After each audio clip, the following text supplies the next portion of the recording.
Welcome to সেউতিস kitchen. কেমন আছেন সবাই? আমি তো খুবই ভালো আছি।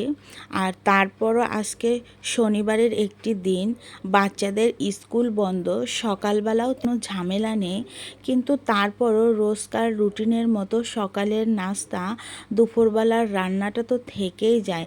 আসসালামু আলাইকুম।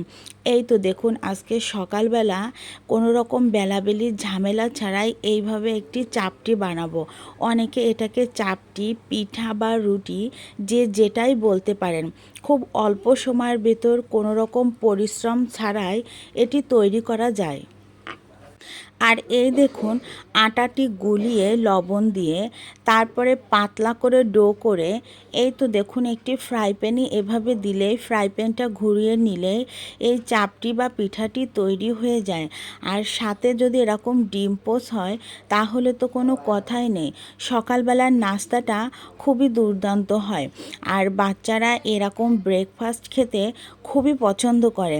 আর এই তো তারপরে দুপুরবেলার রান্নাটা তো থেকেই যায়। এই যে শিং মাছ, এই মাছগুলাই আজকে পেঁয়াজ দিয়ে ভুনা করব।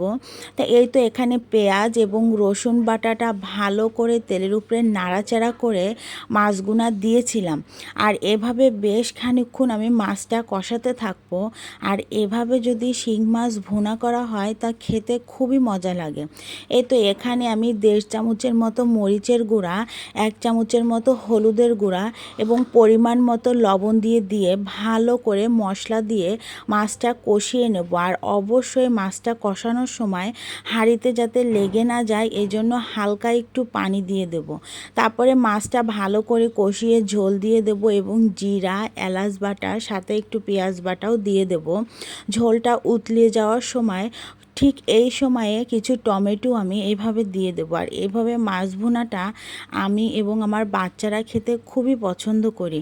আর এই মাছ ভুনাটা যে এত টেস্টি ফুড একটি খাবার, তা না খেলে বুঝবেন না।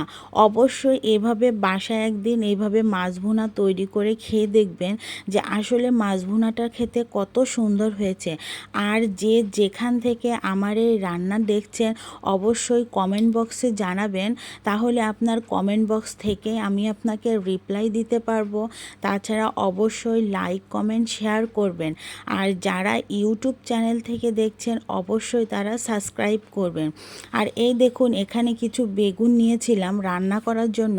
তা বেগুনের ভিতর পোকা ছিল, তার জন্য বেগুনগুলো এইভাবে ছোট ছোট টুকরা করে কেটে একটু বুদ্ধি খরচ করে বেগুনটা ভাজি করব। আর ওয়াও, দুর্দান্ত একটি রেসিপি তৈরি করে ফেলেছি। আর এভাবে বেগুন ভাজিটাতে এত টেস্টি, তা আসলে আমি নিজেই বুঝতে পারিনি। এই তো এখানে প্রথমে পেঁয়াজ, কাঁচামরিচ তেলের উপরে ভালো করে ভাজি করে নিয়ে তারপরে বেগুনটা দিয়ে দেব। এবার এখানে পরিমাণ মতো হলুদ লবণ দিয়ে বেগুনটা ভালো করে নাড়াচাড়া করে এই পর্যায়ে দেখুন, এই তেলের ভিতরে ইদুল শুটকিটা আমি দিয়ে দেব। আর শুটকিটা অবশ্যই আমি ভালো করে ধুয়ে নিয়েছিলাম, তারপরে একটি ঢাকনা দিয়ে ঢেকে দিয়েছিলাম। দেখুন, ইদুল শুটকির তো কোনো চিহ্নই নেই, প্লাস সেই সাথে রান্নাটা যে এত সুন্দর একটু সুঘ্রাণ বেরিয়েছে সেটা কি বলবো। আর এই ভাজিটা যে এত টেস্টি হয়েছিল তা আমি না খেলে কখনো বুঝতেই পারতাম না। খুবই টেস্টি একটি ভাজি। তো আজকে দুপুরে এই যে মাছ ভুনা, সেই সাথে বেগুন ভাজি, এই দুইটা রেসিপি হলে আমার মনে হয় না যে আর কোনো কিছুই দুপুরবেলাতে লাগে। আর এই তো সব শেষে কিছু ধনিয়া পাতা দিয়ে দেব। ধনিয়া পাতার গ্রানটা তরকারি আরও টেস্টি করে। তো দেখুন, আমার ভাজিটা একদম কমপ্লিট হয়ে গেছে। অবশ্যই আপনারা বাসায় এভাবে একদিন প্র্যাকটিস করে দেখবেন। আল্লাহ হাফেজ।